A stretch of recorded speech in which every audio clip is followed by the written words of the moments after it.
Yeah, my name is Wayne Morey, and I live in London. And my wife died 5 months ago. So basically, I was stuck with a house that I couldn't sell at the time because of all the work that had to be done. So I looked online, what would be the best way to do it, whether to go through real estate.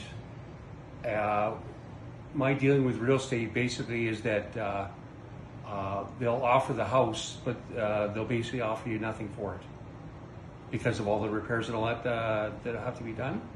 So I figured I might as well try the house flippers because from what I've heard, you guys are fair. You offer a fair price, and you're very flexible with your terms.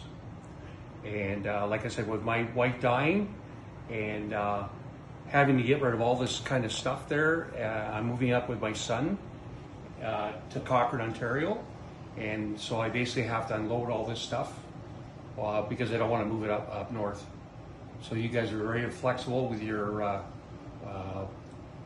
time and very generous with your money. Thanks.